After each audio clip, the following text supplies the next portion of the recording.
A little closer.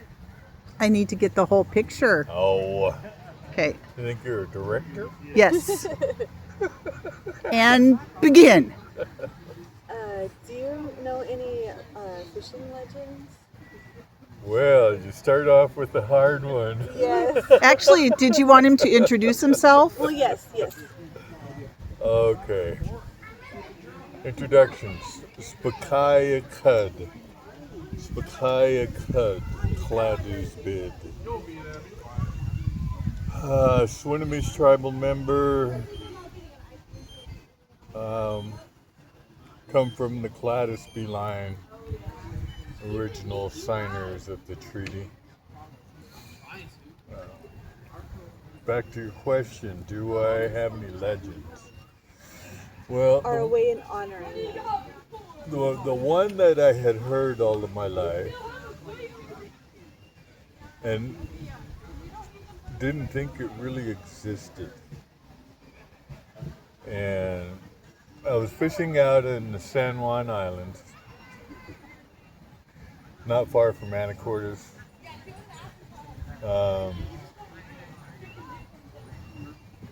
And what happened, I was out there all by myself. And what happened is I broke down a couple days earlier, run in, repaired, got back out to the water, and my brother calls me on the CB and says, we're all heading in. I said, what? He said, I just got my boat fixed. I'm going out to try it. And he said, there's nothing out there. Well, I said, well, I got to try anyway. The tide's right now. I'm going. And I get out there, and I never seen the head, but when the body was diving, and it dove like a snake diving in the water, where it like this curls right at the top, and you don't see nothing but the curl, right? And this thing was 15 feet across. Its back, from side to side. And it had scales on it that were probably about a foot big, and they were shaped like this. Not a diamond, not a circle, not. It was almost like an inverted Superman logo upside down. Oh, wow. And there was a whole bunch of them like that, shaped like that all the way across. And the very middle of the scale cut, had a cut like this right in the scale so that it could bend like this. Oh, wow. Yeah. And that's how it bent over without having to surface, right?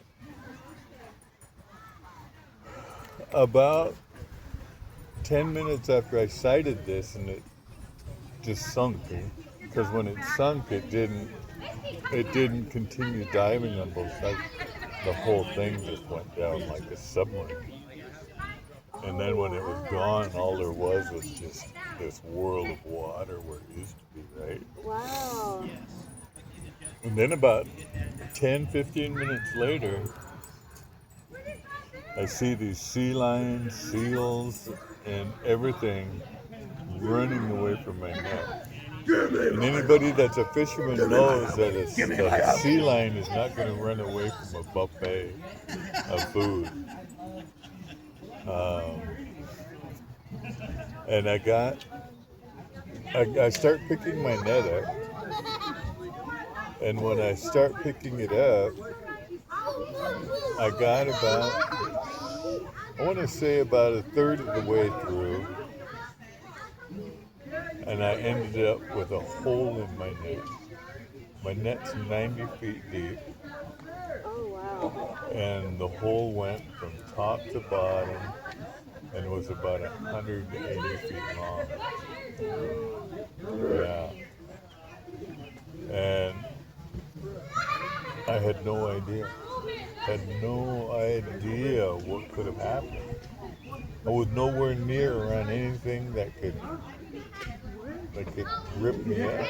Like my first thought was a submarine coming through because the Navy base is right down the water. Yeah. And then I start picking up again, and I got about 3/4 of the way through my net, and I found another hole, Oh my God. 90 feet deep, 180 feet long, Oh and now I'm really confused. I have no idea. And I start picking up again, and then I ended up with another hole exactly like that at the end of my net. So this thing, when it ran through looking for these sea lions and seals, went through my net, came back through, and then went out and ruined the $66,000 net. wow. Oh no. Yeah. Yeah, that's crazy. So that was the serpent? Hmm. Oh wow. Yeah. So what did your father or your grandfather do? Who told you about that story? Or It circulated all of my life because I'm a fisherman, yeah. so it's been told more than once. Yeah, of course. Um, and where we fish is supposed to be its home space.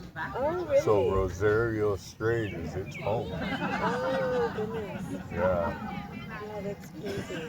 yeah. So when it comes to like fishing, did you know a certain time of the year that you knew the salmon were going to come return? Well, not only that, my whole life, early in life, revolved around the water. My earliest recollection of fishing was at 4 years old, and I'm 71 now, so 67 years ago. We were fishing smelt in the slough at home, and it just started from there. And my love for the water was always there, and I was always on the water with my dad. Is there anything that you use to show respect to the water or even to the fish, like One of in a way the of honoring them? one of the things my grandpa told me. And is this Ernest? Yes, Oh Grandpa wow. Ernie. Oh wow. He was saying to take your change that's in your pocket, right? The last of it. It can't be just part of it. It's got to be what change you have in your pocket, and offer it to the water. Oh okay, yes. So Yeah, offering. yeah, Oh wow, yeah. yeah. That's one of them. And we all know about the first salmon ceremony, Yeah. right? Yeah.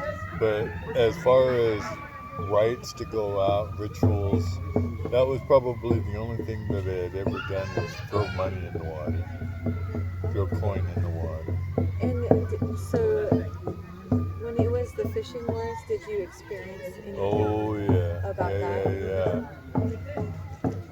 The fishing wars for us though was not like it was for the Nisqually or the Muckleshoot or any of them southern tribes because they had the media. Yeah. We didn't have the media. Yeah. So we had everything that was happening to them happening to us, but nobody knew. Yeah. We had them people shooting at us. We had them sending down bales of hay wrapped in barbed wire and logs, sent down the river wrapped in barbed wire. Oh wow. Yeah, it was horrible. They tried to do everything they could to prevent us from doing what we do. Yeah. So what is so did you ever go to jail over it, or did you ever just get? One time when right before the Bolt decision got upheld. There was probably 20 of us outlaws on the Skagit River. And I used to run around with the upper Skagit. Yeah. And we were all on the Skagit from Mount Vernon to Concrete fishing. And they used to run the game wardens after us all the time. So we were always running through the woods, right? Yeah. And the day that they caught 20 of us, I don't even recall how many game wardens they had come into the valley, but they came in with the sole purpose of catching us, Yeah. and they only did it one night, Oh and wow. they caught 20 of us. And when they caught us, the Upper Skagit tribe represented all of us. Um, and I never did go to court. I never did talk to a judge. I never did. Did they ever confiscate your nets Oh or yeah, yeah. nets? Yeah, they confiscated more nets of mine than they caught me. Because, like I was saying, they took more, because when they find them, they keep them. They never.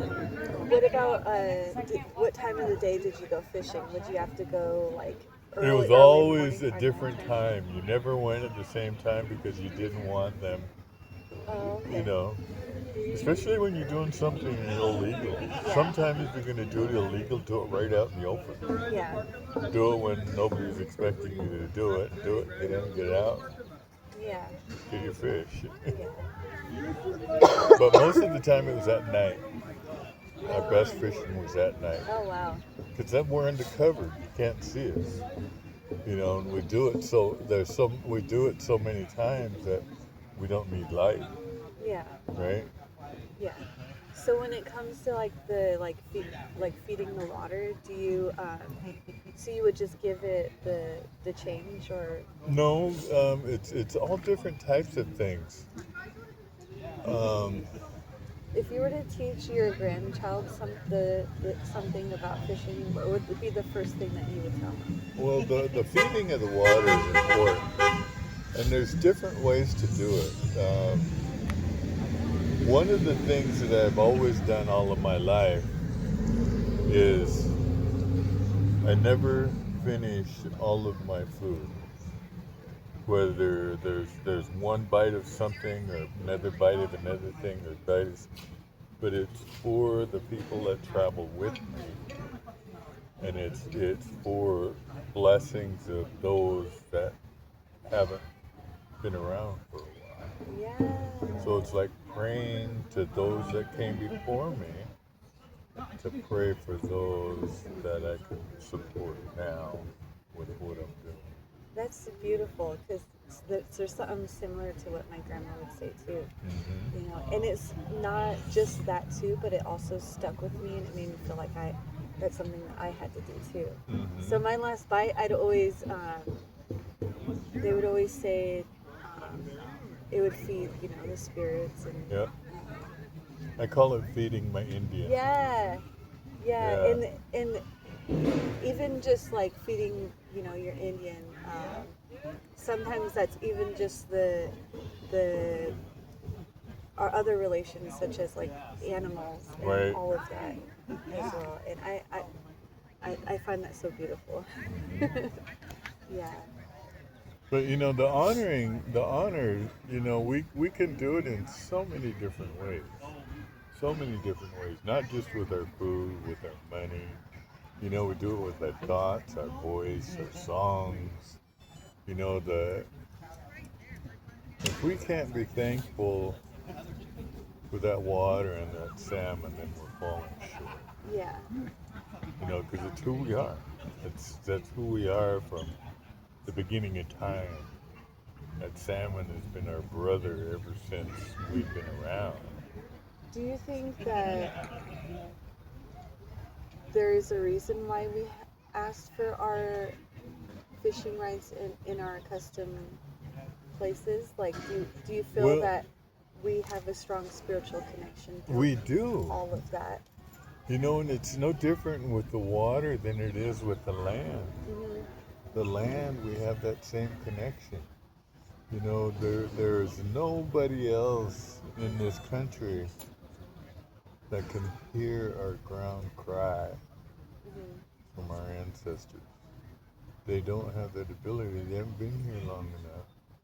We have thousands and thousands of years being here that our people were here, I and we believe can that too. hear them. Yeah. And that's what called me back to Coopville. Yeah. You know, that's the original village Yeah. for the cladoosby.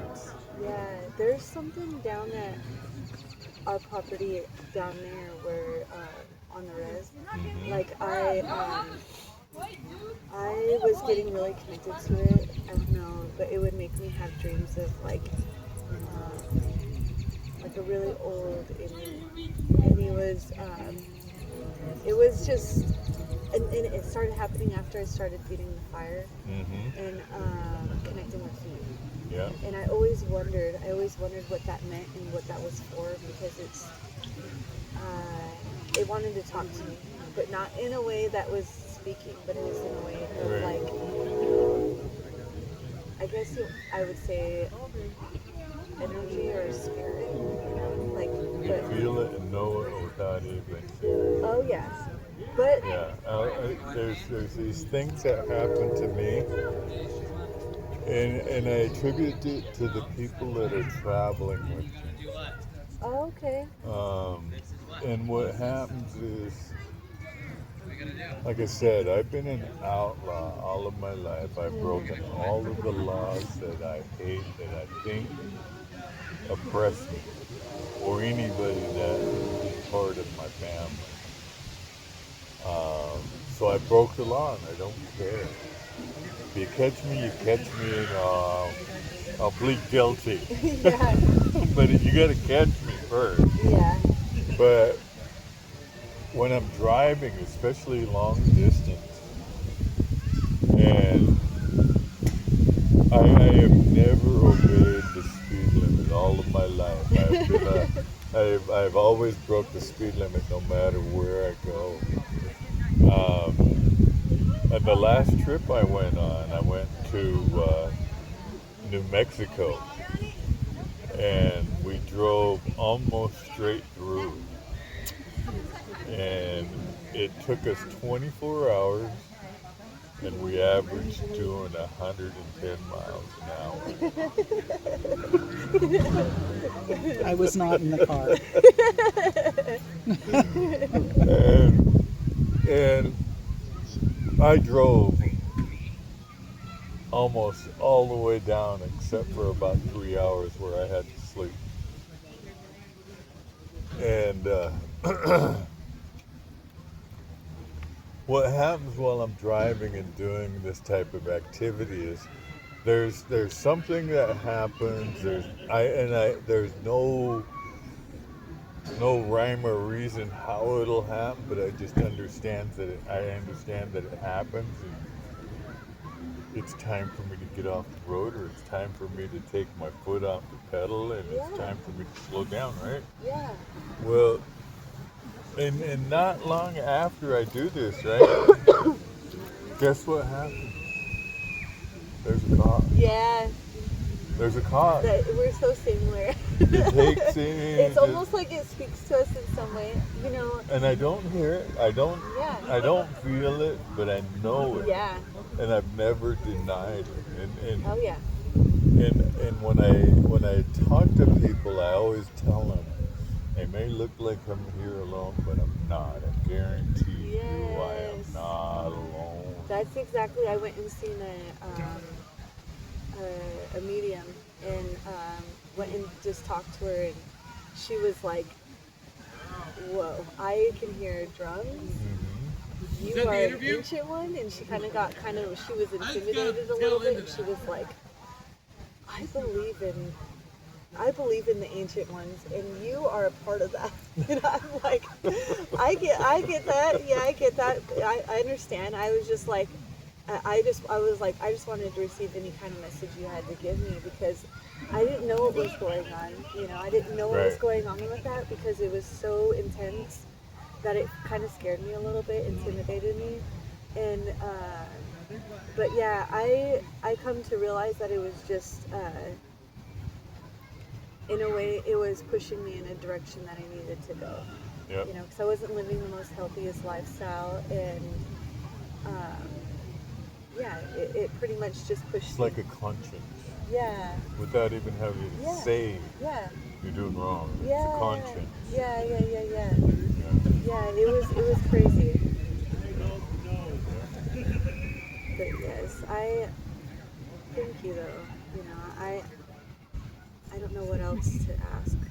But, Well, the thing about fishing and the thing about the fishing wars and and all of that, we our elders were the smartest people around. I don't care what anybody says. They were the smartest people around. When you think about what they gave up to live so that we could live, yeah, right? yeah, Because they had to live in order for us to live. And what they gave up was so extreme. They gave up their wealth, they gave up their lives, they gave up their livelihood, they gave up everything to yes, move to a little postage stamp that yes, was a 1% of the size that we're normally used yeah, to, right? yeah, And we were subjected to poverty, death, starvation. And Murder. what people don't realize with all of that's like fuel for the fire for us. It's certain things grow better under fire. Camas is a prime example. You gotta burn it before it'll grow, right? yeah, So we're the same way. You gotta heat us up, crack that seed, yeah. and fertilize it. You gotta go through the fire to Yeah, you come out gotta like go. gold. Yeah, because you gotta change. Yes, You cannot stay in your infancy if you're gonna accomplish great things. yeah, Because I believe that we all come here with all of the gifts to be able to do anything we want in life. Anything. Doesn't matter what you want to be. You already carry the gift. You just didn't make the decision to do it yet. Once you make the decision to do it, that gift starts to materialize. Everything that you wanted to understand starts to come to reality. And the difficult becomes easy to comprehend. yeah, Um, and it's no different than our fishing. You know, it, we we fought so hard, so long, just to be recognized in this country. You know, 1924, before we could vote, before we were called citizens yeah, in our own home. yeah, And it's like I don't care. I don't. It's not nothing I can control. So I deal with it. I live with it. If you can't, if you don't like it, you try and change it. yeah, Uh, and that's what I mean about me being an outlaw. I've had to do it just to be able to make a difference so that somebody would change. yeah, Um, and when our ancestors gave up everything, the one thing they didn't give up was our water, our water, our rivers, yeah, the sound, the sea, because that was our life. They may have landlocked us, but we're still water people. yeah, No matter where we go, we're water people. Second nature. And it always calls us home. It always calls us back. You know, I hear Talayla calling me all the time. I would love to own that cladoosby plot of land down there. But there's so many people with their hands in it, I'm never going to be able to get my hand. Hmm. You know, they won't relinquish it to me. Yeah. Yeah. But that's okay. You know, it wasn't meant to be mine.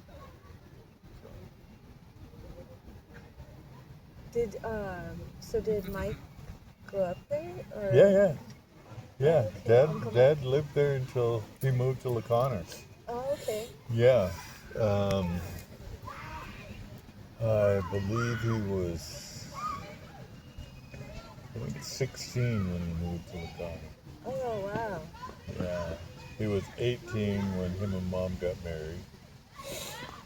Mom was 16. Yeah. So, when it comes to that, like that land down there, can we get it taken away? Or is it still If ours? it all depends on the tribe. I know our tribe, if it gets split so many different ways, Yeah. then we lose it and it goes back to the tribe. So, you know, like when you get so many shareholders Yeah. on it, and after so many generations, it just, you know, it's been cut so many times. I think our cutoff point is like 3% of ownership or something like that. Yeah. Once it gets down to that point where everybody is that kind of a ownership, then you just start losing your personal shares to the tribe, which really sucks Yeah. because they don't have to pay you. Yeah. Yeah. Yeah, that's a bummer. Because I think it might have. Because I don't know who's or what's up with it. We haven't been there for a Well, long time. Auntie Bev had the last stake on it, the last Yeah. and the last living heir, I should say, Yeah. as a Talayla, Yeah. right? Yeah. So most of the shares will be under her name. Yeah. So at the BIA office, whoever falls under her taking her shares is where most of it's going to lie. Yeah. Okay, I think that's probably it. It's 27 minutes in. Yes, thank you so much. Sure. So with the salmon ceremony, actually, before I finish, you. So is it kind of similar to what the Tulalip say, like of like they go down into a village in the water, and then they talk about how they went and visited the salmon village in the water, and then that we made a promise with the with them to always return the first king salmon back to the water, and showing like basically showing honor. Right. Yeah, and that and the maiden too at Deception Pass, that has a lot to do with it too. What's that? There's a story about. I think you have that story in the car. Do you? And you do. I'll give you a copy of it. Okay, Um, perfect. but anyway,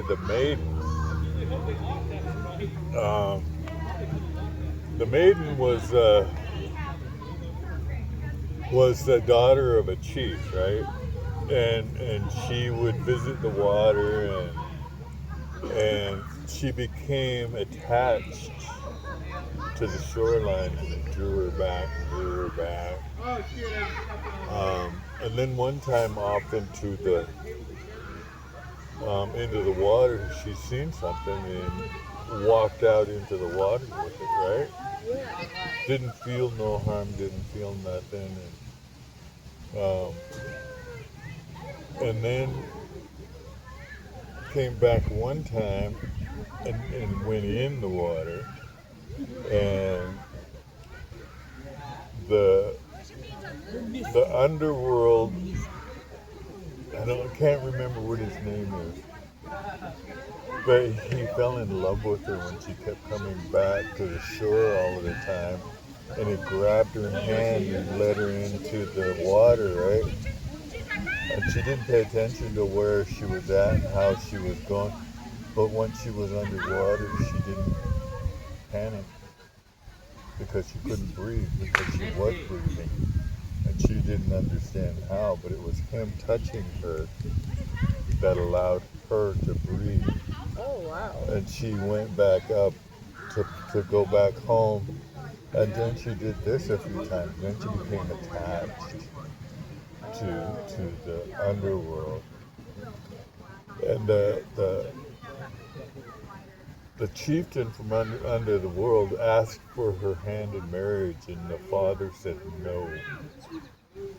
Oh, wow. And he says, I can take all of the fish away from you and all of the seafood and everything that comes out of the water, and you'll starve. And he still said no. Oh, wow. And they starved. So the daughter says, rather than have you starve, I am going to go. And he fought the daughter to go, right? Yeah. But she went anyway. Oh, wow. And the father made them promise that she would bring her back every year to visit. Oh, wow. And when she would come back, she started to change from year to year. She started to come back. Started to look more from the sea than she did from the land, and started to grow barnacles and scales. Oh, wow. And then finally realized that I don't need to come back here anymore because nobody's going to want to see me in this condition. So she told her father, this is the last time I'm going to be coming back. Oh. And that's when the offering started her first time. Oh, wow. Dang, I never heard that one before. You have that one in the... It's in a book. Oh, okay. It's on the totem pole at home. Oh, okay. So you'll have a whole book of stories, actually. Oh, okay. I have the story of each figure from the totem pole at home. Oh, really? And you guys could give me a copy of that? Mm-hmm. Oh, wow. Yeah, because I was reading, there was a William Shelton. Love you. Okay, see you tomorrow. Yeah, William, he had a lot of power. Really? He was what was called was a what was it called? A high status Indian. Oh, yeah. Yeah. Yeah, he knew a lot of people. Yeah. Yeah. A lot of his documentations made it to where we're a federally recognized tribe. Yeah. I hear Joe him in Joe Shelton is the name. His childhood name is the one I carry. Oh. Yeah. And Dad was called that too when he was young. Oh, okay. Yeah, and that's So how I his ended dad? up. My dad. Oh. No, but it was our great grandpa, What's his name? Joe Shelton. Joe Shelton? Yeah. Shelton. Yeah. We're not the Duns, we're the Tons. My grandma would always say that too. Yes. She's all, we're not the Sheldons. Yeah, that's so But cool. there's a story about us being related to Sheldon. Oh, really? Yeah. So, Yeah, there was a story that they were the same family. So what about Lizzie Christ? Was she related to Lena Shelton? Yes, we are related to Christ. Oh, wow. I was just telling me about that line, and I'm like, I've never really learned her line. What about Sarah Sheldon? Is that one of her sisters too, or is that just Lizzie's? It's probably a relative, but I'm not sure where that one comes in. Oh, okay. Yeah. Oops. Yeah. Now, how did it do that? Yeah. Yeah. Apparently, I zoomed in real close. Sorry. Yeah. Hopefully, you don't have to show this to anybody. No, I'm just gonna take notes from it. Oh, so this is not like a real interview? This is, but Okay, it's yeah, like yeah. I can edit it too if Yeah, I do show anybody, so that's okay. Sure. But yeah. Do you want to send it to us too? Yeah, of course I will. But with the totem pole, did because I found one of our Ernest Cladoosby photo albums, Oh yeah. and there was some pictures in there of whenever he was logging, Right. and the trees were like probably like 20 feet long. Yep. He was standing right in front of them, and did you hear anything about where he built or like where what he did? Was he part of the building the railroads, or was he You know, a I never logger? heard a lot. Grandpa never told me when he did. Oh, okay. Yeah. Because I only got 5 years with Grandpa. Oh, okay. Yeah, almost 6, but Yeah. 5 years. Oh, okay. And I was the only one out of our family that remembers ever talking to him. Oh, okay. Yeah. What did your dad ever teach you any songs of his?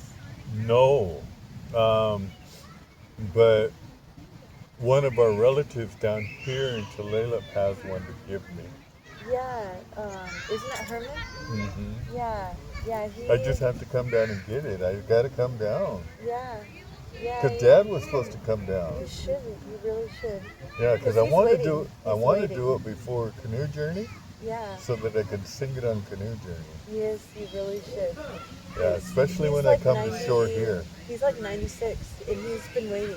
Yeah. That's what Andy told me, his grandson. Uh-huh. He was like, because I was like, I found a photo album, and he was in it, and it said Cousin Herman Williams. Yeah. And I was like, and I started asking questions, because I'm like, how are we related? You know, like how are Right. we related to the Williams, or how Herman? But yeah, it was a big picture of him. Good. And then there was photos of them picking hops. Mm-hmm. Yeah, Yeah. Yeah, that was a big job for our people, hops. yeah. You know, they used to follow I that know, crop Isabel. all over. And Auntie Bev always say, I was the fastest hopping. Auntie Beverly was spoiled. Yeah, she was. The baby of the family. Yeah, that's what they said. They call her baby. Yeah, Auntie Lisa honored me with one of her rings. All right. Yeah, I cried Yeah. because what's crazy about that one too is I felt relief. Oh, yeah. I never felt that it was on my heart. It was in my soul. I don't know. Her spirit came to tell me she was going, you know. She's going home. Yeah. It was strong. I was in the middle of my sleep. In the middle of my sleep, I woke up and I was like, I started bawling. I was like, in front of all of my friends, and I normally cry on the side of people, you know, I don't cry in front of people or anything like that. I normally get myself together and go on the side, you know, but Right. couldn't handle that one. It was like, it was strong. He was like, what's the matter? And I'm like, something's wrong. I can feel it. And I was like, yeah, somebody passed away. And I caught the bus all the way home because I was like a few towns away. But yeah, I went and caught the bus home, pulled up, and I looked in my dad's eyes, and I knew. And he was like, he's all, Auntie Bev passed this morning. And I was like, right when I woke up, I knew. And it was like pulling on my heart, and I normally can push pain away with my hands. You know, Right. I normally can make it go away. And I was like pushing my heart, or I normally can push any kind of like things away from me, you know. And that one, it was like pinching on my heart, and I was like, it kept flinging right back over there, and I'm like, what the heck, you know. And it was like I want to say it was almost like a piece of my heart going with her, you Right. know. But yeah, it was She's leaving something for you. Wasn't taking nothing, wasn't she? She's leaving something for you. yes. Touch you one last time. Yes, it was crazy. I never, ever, and you know, I knew she was like, you know, because, you know, when normally people are like gifted, or, you know, they're always like, can you see your hand, you know, she'd do that right when I would walk up, every single time, every single person, and that was like something that's how you, my dad, you know, taught me, that's how you touch each other's soul and heart, you know, that's how you connect, you know, that's the way you show love, you know. And I'm like, that's obviously how Yeah. she would do it, you Yeah. know. But yeah, I was so surprised with that one. I only had that done 2 other times and I never really understood. Well, 3 times in my entire life. Mhm. So obviously I don't know, it was something like talking to me in my sleep, you know. Yeah, it was just passing through, Yeah, leaving. yeah, I'm serious. yeah. That's all it was. You know, my first experience with death was my great grandfather, my grandmother's father. Yeah. He used to come up to our house all the time, and my job was to go down and get him, right, and walk him up to the house and walk him back down to his place. We got up to the house and it was almost dark. We had dinner. We started sitting around, and all of a sudden, down by the